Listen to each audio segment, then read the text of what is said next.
So when we ask ourselves, let's look at Amalek. What do we know from what the Torah describes of who he is? What are the qualifying, identifying marks that enables us to know who is Amalek? After all, in Tariq mitzvahs, 3 mitzvahs are dedicated to, number 1, remembering what Amalek did. Number 2, don't forget what he did. And number 3, we have an actual mitzvah deoraisa to eradicate Amalek. Now you look at all the Rishonim who are moinei ha-mitzvahs in their description of the last mitzvah, to be moicha, to erase the memory of Amalek, because there's such a bilbul, a confusion of so many immigrants and so many wars, that no longer can we reliably identify someone as Amalek. So you might argue that's why HaKadosh Baruch Hu himself had to make the statement, I will wipe out Amalek. I'm going to fight him in every generation. That doesn't take away our mitzvah. We still have the mitzvah, but we don't know who to apply it to. But we do have identifying marks to get a very good idea, who are we dealing with. If it's not an individual or a nation, but we collectively, when you put the identifying marks together, you have got the profile. And we're going to do that tonight, looking through what the Torah tells us about who Amalek is, and is there a clear parallel today in joining the dots as to who our enemy is. Because in the mitzvah to remember Amalek, we have to remember what it is specifically about their persona, their profile, what is their agenda, so that I can remember that when I see, hear, read about Amalek's agenda, I know that's my enemy. And it's not just my enemy. The worst enemy imaginable is an enemy who's waged war against HaKadosh Baruch Hu himself. And that's what we're going to look at tonight. So HaKadosh Baruch Hu, in his infinite kindness, actually tells us up front many times who is going to be the victor in the final war of Gog and Magog, Amalek against Hashem himself. And therefore, I want to quote to you the Or HaChaim HaKadosh, who on the pasuk, I think it's in Perek Yud Zayin, I think it's pasuk Hey, where we're told, Macha Timche Ezecha Amalek. Why is it a double lashon? He says, because I'm asking you, Moshe Rabbeinu, to tell Yeshua to wage war against Amalek, but I am going to also wage war so that you should not be despondent when you realize they use kishuf in order to win their wars.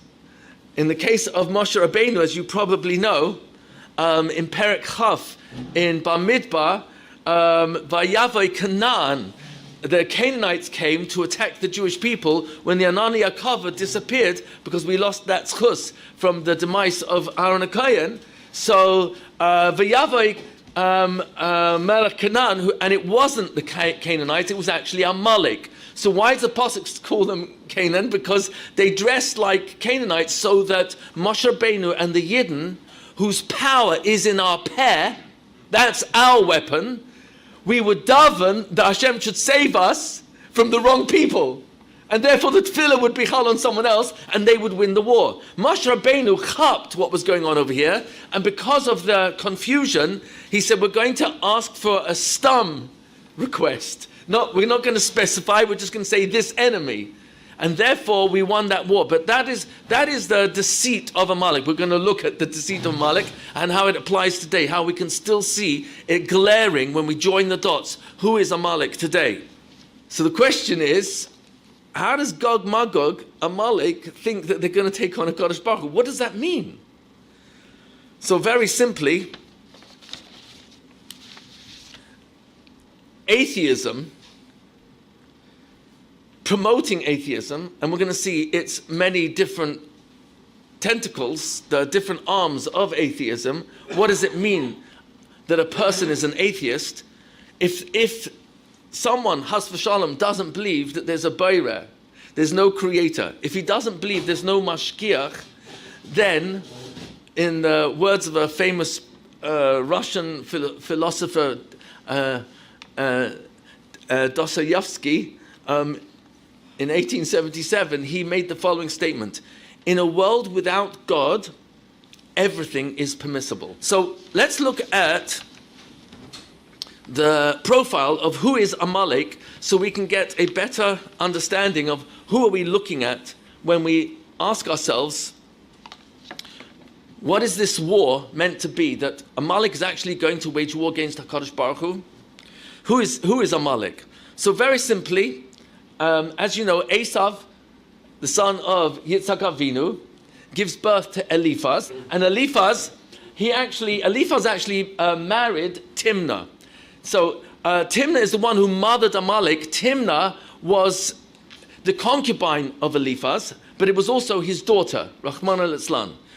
Eliphaz committed adultery with the king of Seir, with King Seir's wife, and she gave birth to Timnah.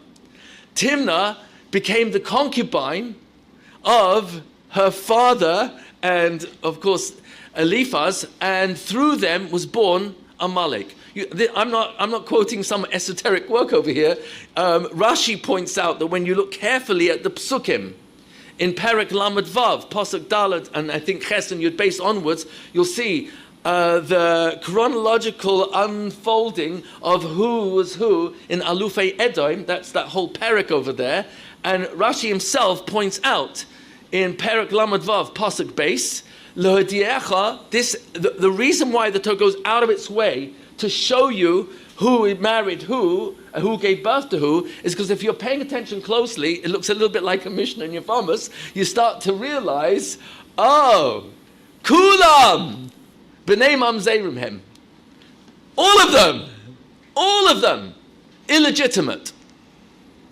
So the number one, I'm not saying it necessarily in this order, but I'm saying one of the biggest markers of who is Amalek is promiscuity.